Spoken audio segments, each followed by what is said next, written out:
Glory to God. காலம் இனி செல்லாது. லோத்து காலத்தில் சோதங்குமரம் பட்டணம் அழிஞ்சதுலேருந்து நம்ம என்ன கற்றுக்குறோம்? சில காலம் அநியாயம் செய்கிறவங்க ரொம்ப நல்லா செழிப்பாக சந்தோஷமாக வாழ்கிறது போல் நம்ம பார்வைக்கு தெரியுது. ஆனால் அதெல்லாம் தேவன் பார்த்துக்கிட்டே இருக்கிறாரு. மனம் திரும்பாத பட்சத்தில் அவங்களெல்லாம் ஒரு நாள் அழித்து நீதி செய்கிறாரு அப்படிங்கிறத புரிஞ்சுக்கிறோம். அதே மாதிரியான காலகட்டத்தில் தாங்க நம்மளும் இப்பயும் இருக்கிறோம். தயவு செஞ்சு இருக்கிற நேரத்தை நம்ம பிரயோஜனப்படுத்தி மனம் திரும்புவோங்க. எனக்கு ஆனால் அப்படிலாம் வராது, வயசான பிறகு திருந்திக்கிறேன் அப்படின்னு நீங்கள் நினைக்கிறீங்களா?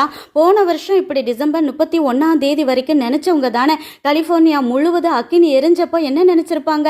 எத்தனையோ தடவை எனக்கு மனம் திரும்ப வாய்ப்பு கிடைச்சிச்சே, ஆனால் அந்த சான்ஸ் எல்லாம் மிஸ் பண்ணிட்டேன்னு எத்தனை பேர் நினைச்சிருப்பாங்க?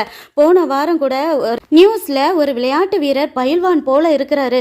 ஸ்டேஜில் நின்ன உடனே லேசா தடுமாறி போலதான் இருக்குது, ஹார்ட் அட்டாக்ல எதிரி காலில் விழுந்த மாதிரி இறந்து போயிட்டாரு. அப்போ எந்த நிமிஷம் வேணாலும் மரணம் வரலாம்.